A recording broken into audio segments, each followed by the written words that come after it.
started. All right, sun protection factor. We know that there's two different kinds of SPF on the market. One is chemical, which absorbs and scatters those sun rays, and the next one is a physical, which is going to reflect those sun rays.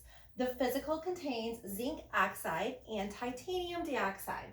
Okay, so let's take a look here at the SPF rating scale, because I always feel this is a huge one for us as estheticians to just really keep refreshing ourselves on and make sure that we're properly educating our clients on the use of SPF.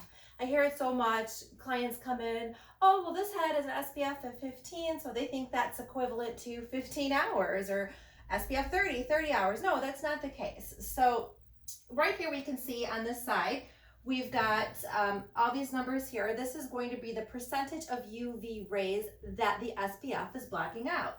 Under here are the SPF factors. So if we take a look, we can see right here at a 5, we're blocking about 70 to 80% of the sun rays.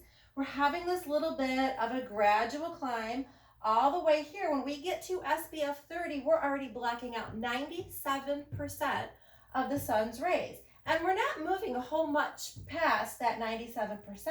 So you can see here, this is about a 35, I believe, SPF factor. We're only blocking out 98%. And then once we get to 50, we're already at a 99%. So any company that markets an SPF past 50, that's really just comes down to marketing and selling that product to that consumer because they think it's something better, being it's a higher SPF. It's not doing anything more. Most importantly, with every SPF we use, we always want to make sure that we're educating our clients to reapply every 2 hours. And that also means they're not waterproof. We can no longer use that term in the US, waterproof. They are water resistant. So what that means, if you go into the water, you put your SPF on prior to going in, you go into the water, and then you need to reapply after you come back out of the water. Okay, so now let's move over and look at the different types of UV rays that we have. UVA, which is aging, and it's going to be the longest wavelength.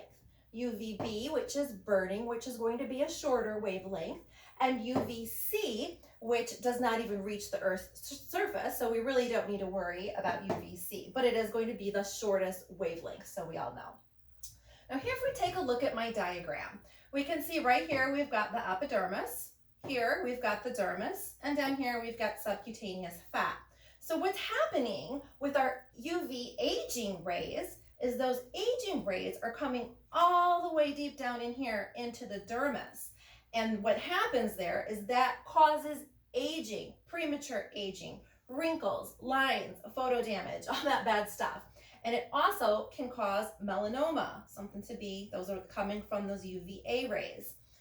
UVB, our burning rays, are coming right here into our epidermis. Now what's really interesting is our melanocytes are right here in our bottom of our epidermis, which is our basal layer, okay? So UVA and UVB are both going to stimulate those melanocytes. So that's a real fun little complicated one that's going on right there.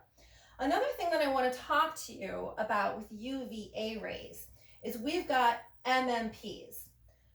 MMPs are always going to be active in our skin, down in our dermis down here, okay? What happens is the sun turns on these MMPs even more. They turn them on too much per se, and then they start removing all the good fibers. The MMPs are responsible for taking away all the bad stuff so all the new good stuff can come in. But now these MMPs, they're just so activated by the sun that they just want to come in and take anything that's in their way. They just want to destroy everything, including all the good collagen and all the good elastin. So boy, is that huge. And I think that is just such a great piece of client education to tell your clients, hey, this is why sun or SPF is so important. Another thing that we should cover very quickly here is let's take a look at our wavelengths. So certain chemicals in chemical sunscreens are only going to cover certain areas of the wavelength that we need to worry about when it comes to sun protection. However, zinc oxide in our physical SPF is going to be the only ingredient that covers all of the rays in the spectrum that we need to worry about. Another great piece of education. Zinc is also a natural product. It's not a chemical. So in my professional opinion, physical SPF is always the way to go. And there's plenty of reasons to back that up.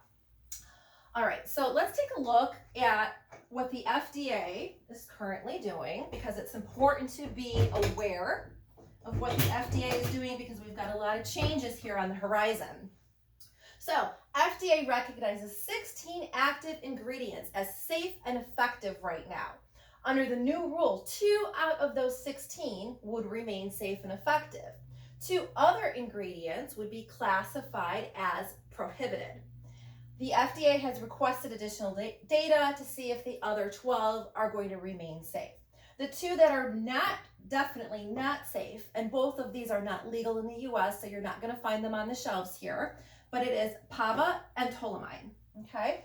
And then let's take a look at the coral reef, what's happening with our oceans. It's very sad. So oxybenzone and oxynitrate are both banned because they cause coral bleaching, which is so sad.